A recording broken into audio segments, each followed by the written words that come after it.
We are back after a week off. Madden Benz Unfiltered. Mark Madden with me, Tim Benz. You can read us both at Trib Live. Mark back on his radio show today, 3 until 6 on 1059 The X. Lots to get to today, Mark, specifically with the Pirates and the call-up of former number one pick Henry Davis.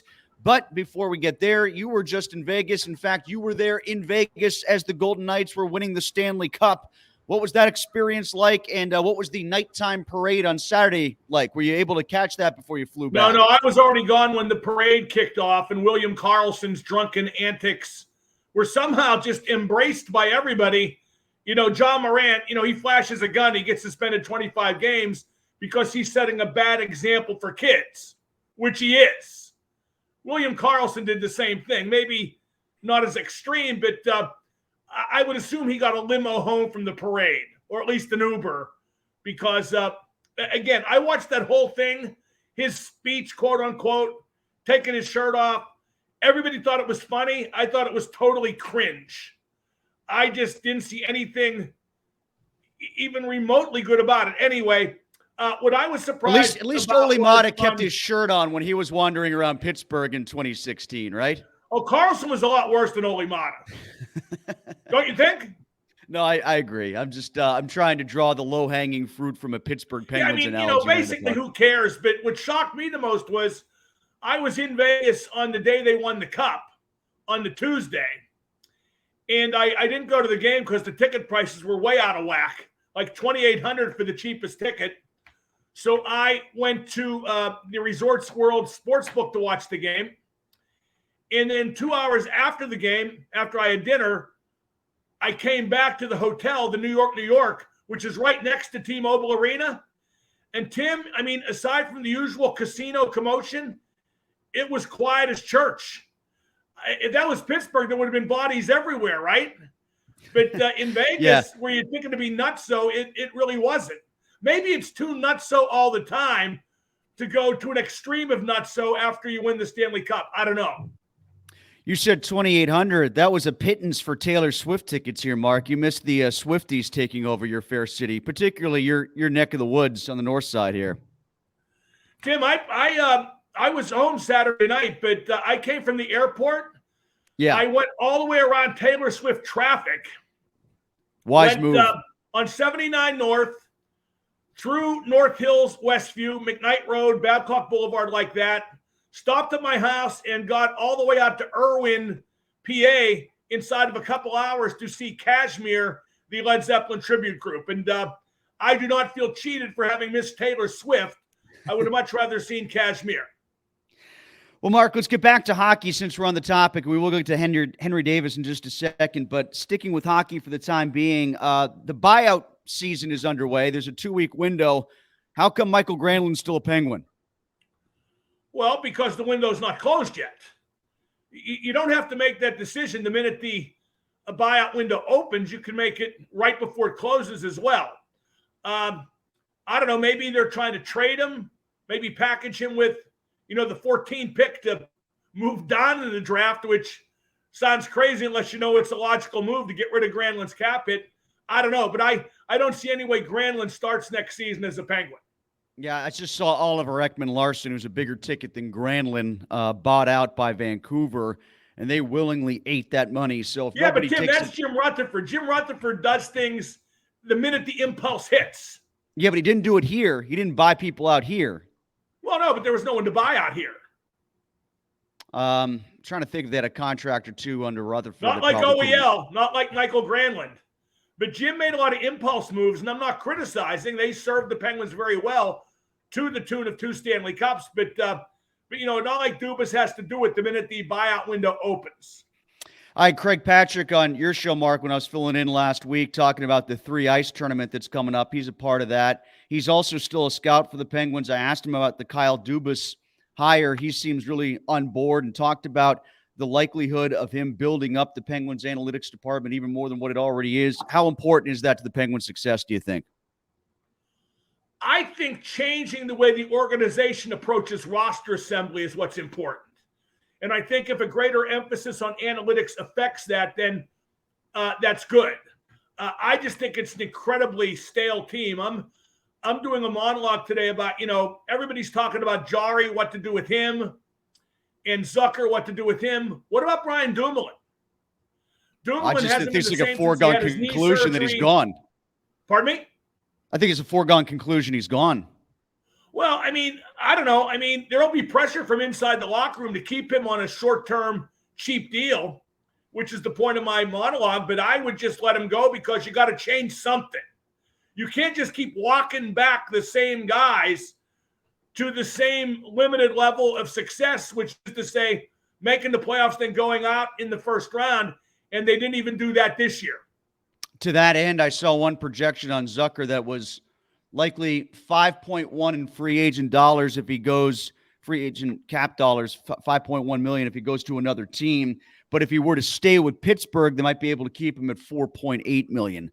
What would you think of that number for him? Regardless of the numbers, I don't trust him to stay healthy. He had a good year this past season, but before that, during the entirety of his tenure as a Penguin, it was fraught by injury.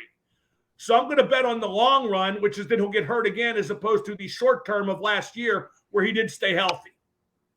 Also had Dan Duva on, the guy who called the championship for the Vegas Golden Knights. He's their play-by-play guy, and he said, talking about Aiden Hill, the goaltender, he didn't sound too high on the prospect of Hill staying in Vegas. He made it sound like there might be other guys in front of Hill to get free agent contract dollars from the Knights. If he hits the open market and is signed, is he the goalie that sort of sets the standard for free agency, Mark, or is it still maybe Tristan Jarry? Boy, I hope not, because I think he had a fluky playoff behind a team that was at the top of its game. I think they see the young guy, Logan Thompson, as their number one goalie. So I don't think they're going to throw, big term and big money at Aiden Hill.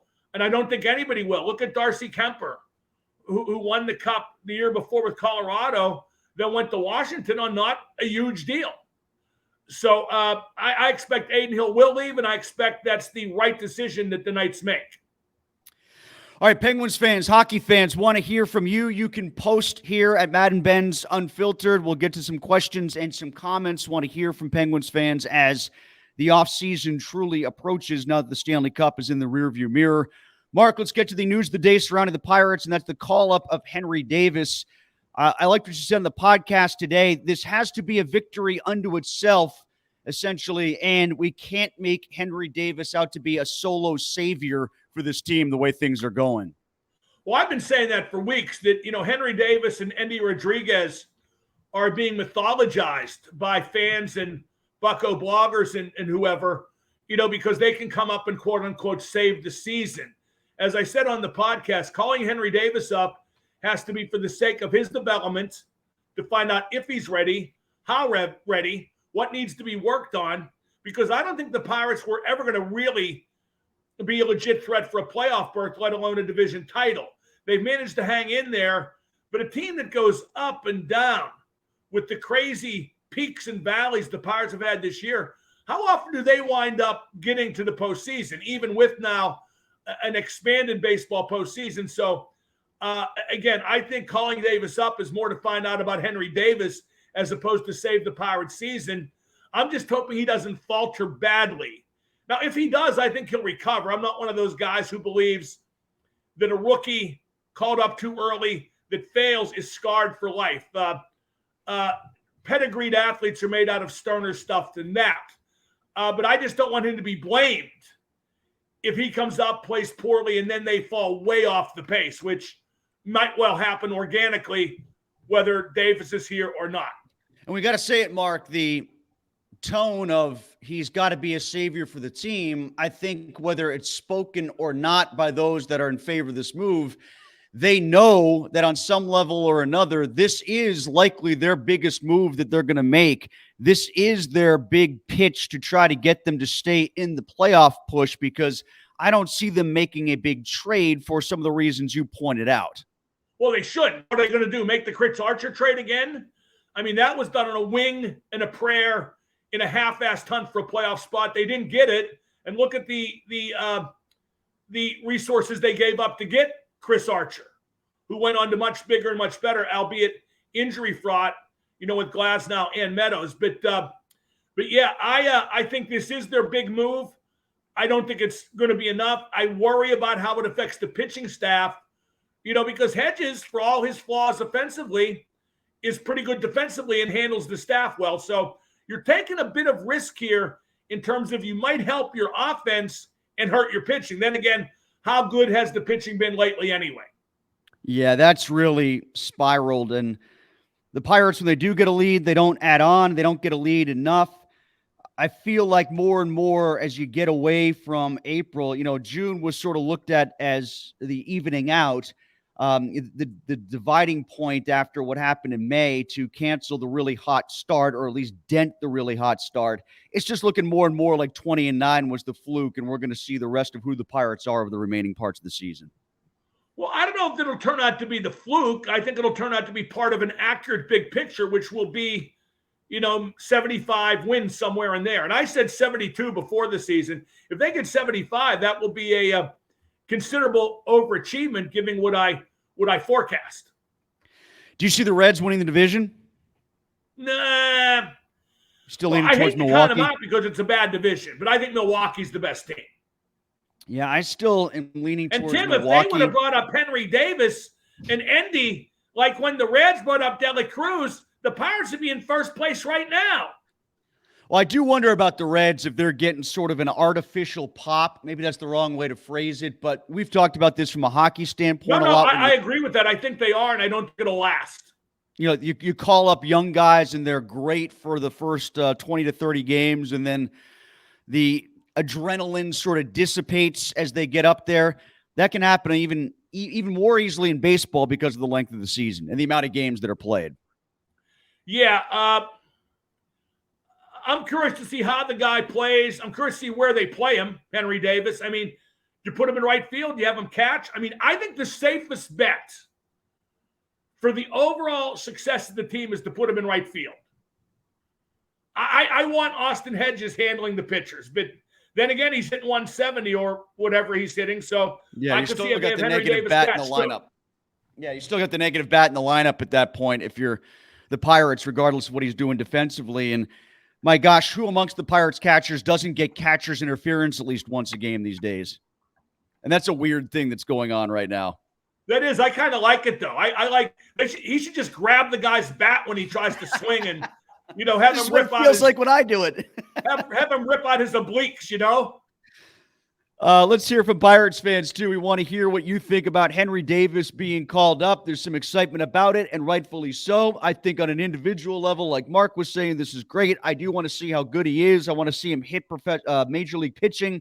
But I don't know. I just don't see this as being the fix-all, the cure that's going to assuage all this losing that's been going on with the Pirates and sort of stop the bleeding and make sure they get back into first place. I don't like how all the fans and bloggers and some of the media who said trust the process, trust Ben Sherrington, the minute they got even a little slight whiff of remotely contending for something, they wanted to change everything and just go now. Mm-hmm. The process stops, and now it's about winning because they went 20-9 in April is what you're saying. Right. This isn't a winning team. It's not a playoff team.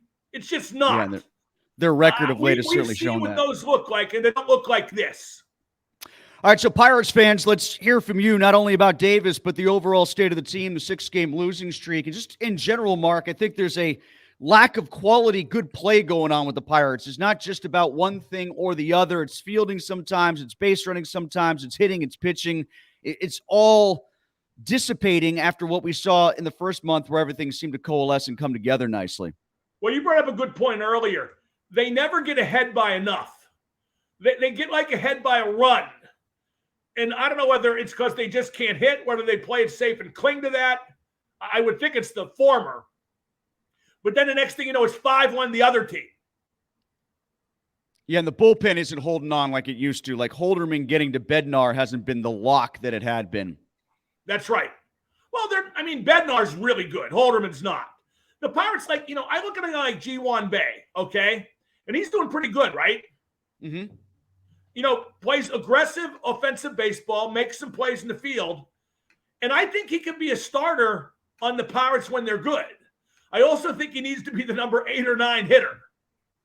Yeah, that's kind of where the whole Pirates roster is, to be honest with you.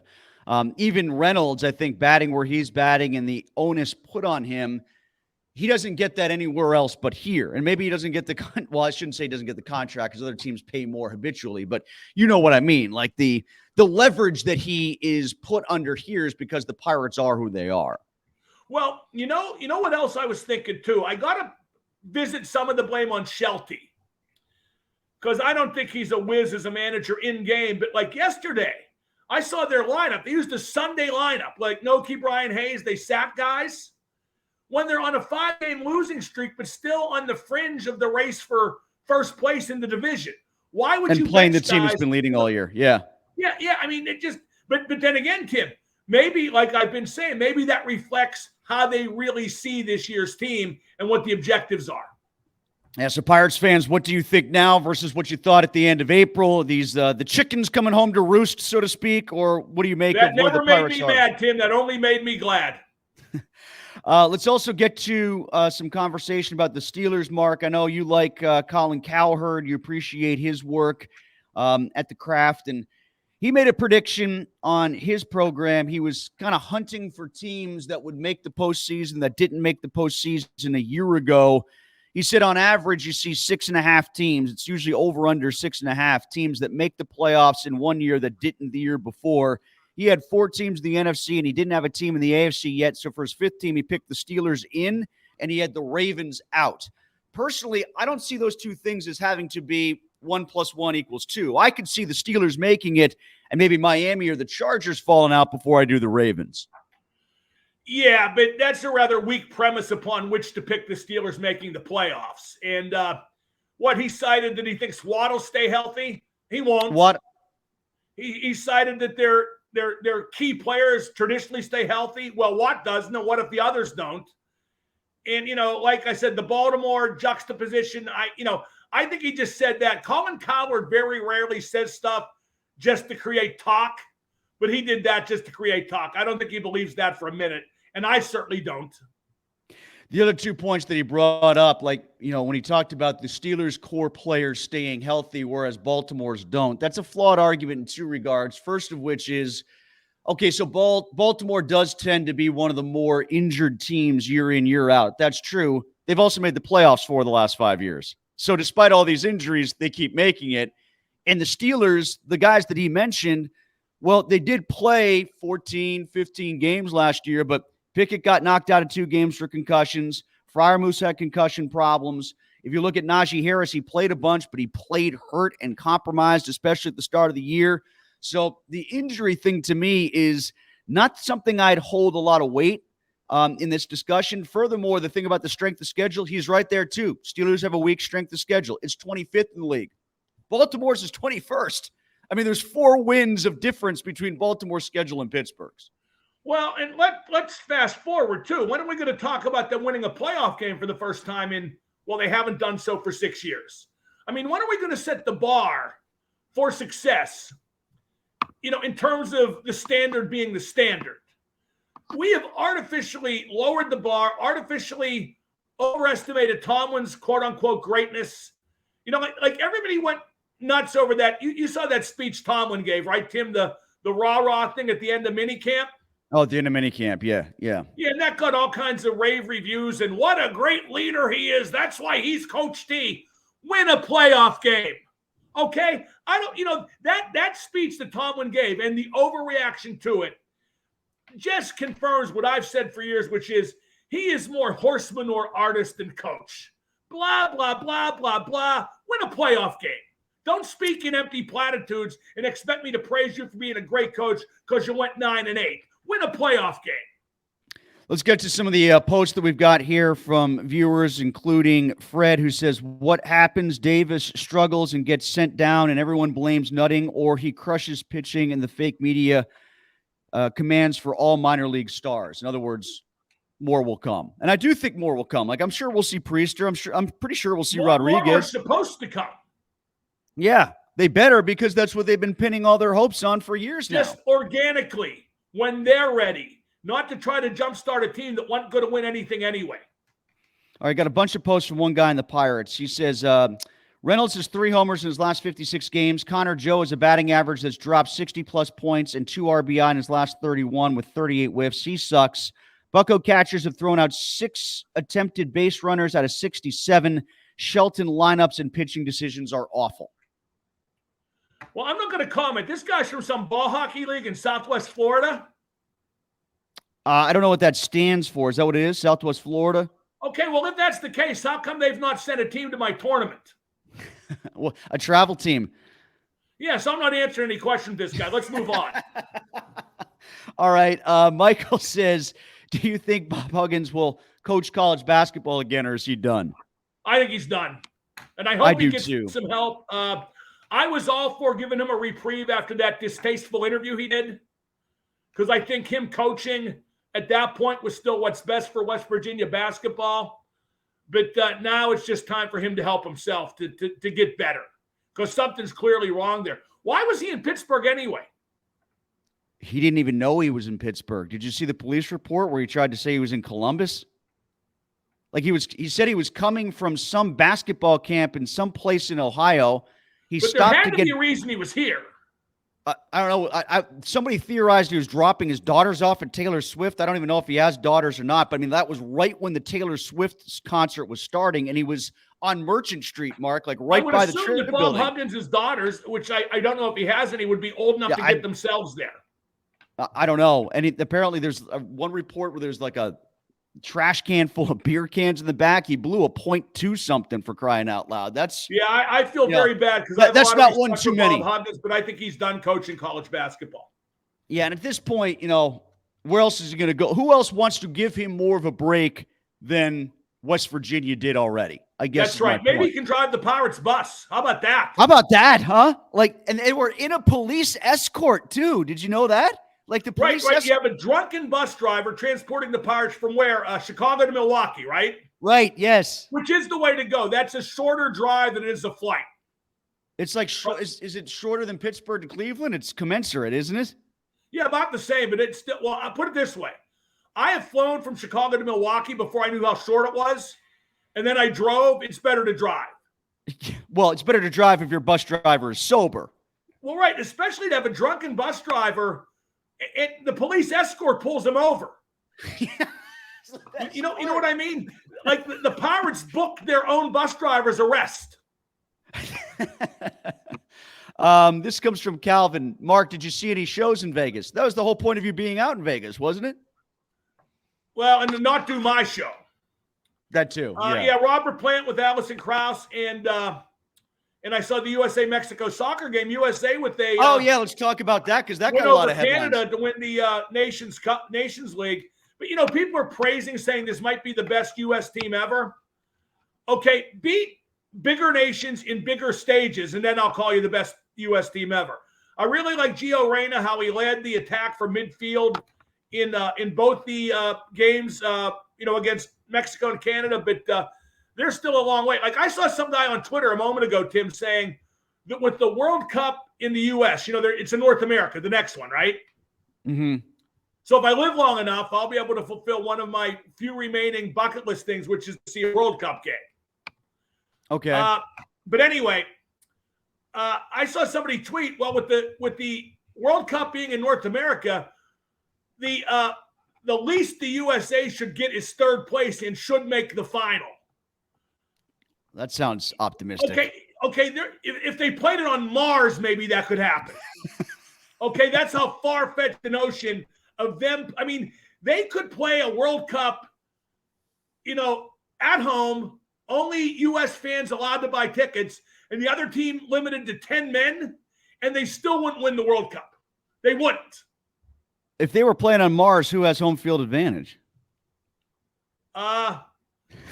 I would guess Mars High School, the planets. Fighting David Bednar's. Mark, before we go here, I know you're planning to write about this for the Trib, and this happened while you were gone, but did you have anything you wanted to say about the passing of Stan Savran while we've got a moment here before the end of the program? Well, my obit on Stan for the Trib's already done. Okay. I hate writing those. I mean, I actually ran it past a few people whose opinions I respect to make sure it was okay, and they liked it. I hate writing obits. When Herb Brooks passed, I was on vacation. and I wrote a Herb obit from a Kinko's in Vegas while I was crying.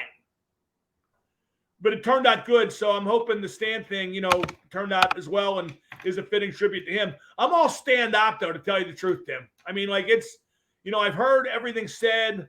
I've read everything written. Gene Collier did a tremendous piece for the Post-Gazette. Stan was a great professional and a great guy. I mean, I don't know how many different ways to say it. You know who else would be stand out right now? It's probably Stan. Yeah, Stan would hate all this for sure. Like I wrote it to lead my column today.